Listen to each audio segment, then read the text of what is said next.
32वां बाब। याकूब एसाव से मुलाकात की तैयारी करता है।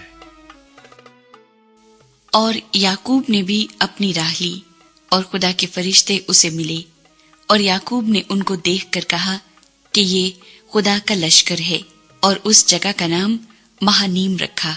और याकूब ने अपने आगे आगे कासिदों को अदूम के मुल्क जो शईर की सरजमीन में है अपने भाई इसौ के पास भेजा, और उनको हुक्म दिया कि तुम मेरे खुदावंद इसौ से ये कहना कि आपका बंदा याकूब कहता है कि मैं लाबिन के यहाँ मुकीम था और अब तक वहीं रहा, और मेरे पास गाय बैल और गधे और भेड़ बकरियां और नौकर चाकर और लौंडियां हैं, और मैं अपने खुदावंद के पास इसलिए खबर भेजता हूँ कि मुझ पर आपके करम की नजर हो। बस कासिद याकूब के पास लौट कर आए और कहने लगे कि हम तेरे भाई असौ के पास गए थे, वो 400 आदमियों को साथ लेकर तेरी मुलाकात को आ रहा है।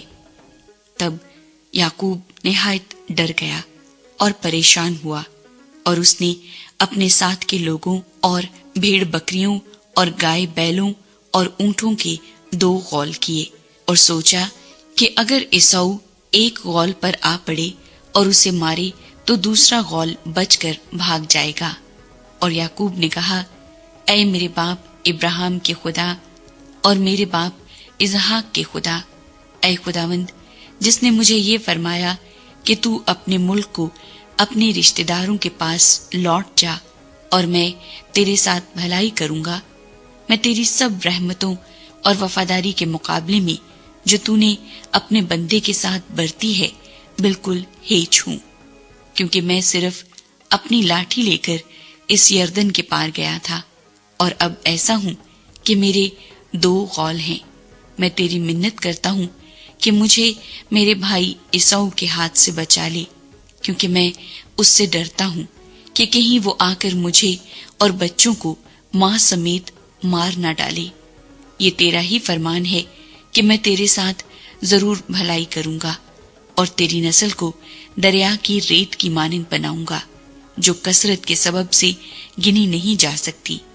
और वो उस रात वहीं रहा, और जो उसके पास था उसमें से अपने भाई असौ के लिए ये नजराना लिया, 200 बकरियां और 20 बकरे, 200 भेड़ें और 20 मेंढे और 30 दूध देने वाली ऊंटनियां बच्चों समेत, और 40 गायें और 10 बैल, 20 गधियां और 10 गधे।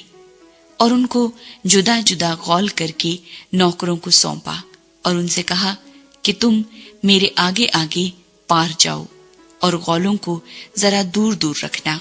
और उसने सबसे अगले गौल के रखवाले को हुक्म दिया कि जब मेरा भाई असौ तुझे मिले और तुझसे पूछे कि तू किसका नौकर है और कहाँ जाता है, और ये जानवर जो तेरे आगे आगे हैं किसके हैं, तो कहना कि ये तेरे खादिम याकूब के हैं।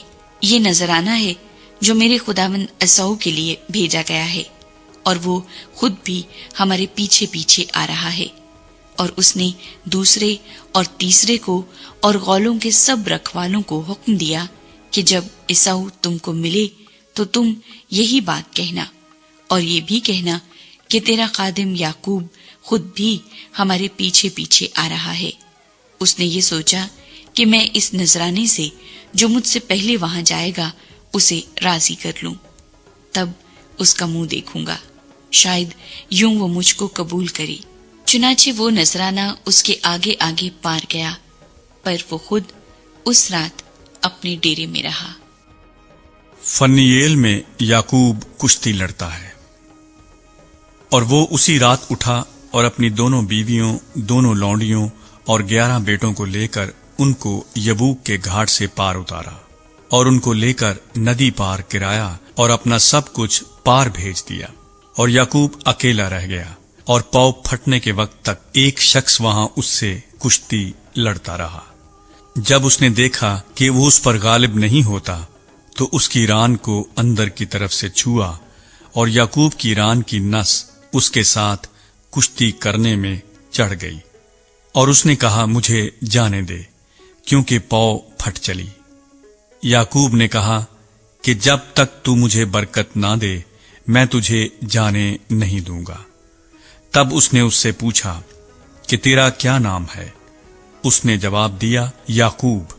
اس نے کہا کہ تیرا نام آگے کو یعقوب نہیں بلکہ اسرائیل ہوگا، کیونکہ تو نے خدا اور آدمیوں کے ساتھ زور آزمائی کی اور غالب ہوا۔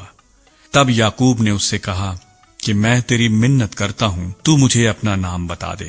اس نے کہا کہ تو میرا نام کیوں پوچھتا ہے؟ اور اس نے اسے وہاں برکت دی۔ اور یعقوب نے اس جگہ کا نام فنییل رکھا اور کہا کہ میں نے خدا کو روبرو دیکھا تو بھی میری جان بچی رہی۔ اور جب وہ فنییل سے گزر رہا تھا تو آفتاب طلوع ہوا اور وہ اپنی ران سے لنگڑاتا تھا۔ اسی سبب سے بنی اسرائیل اس نس کو جو ران میں اندر کی طرف ہے آج تک نہیں کھاتے، کیونکہ اس شخص نے یعقوب کی ران کی نس کو جو اندر کی طرف سے چڑھ گئی تھی چھو دیا تھا۔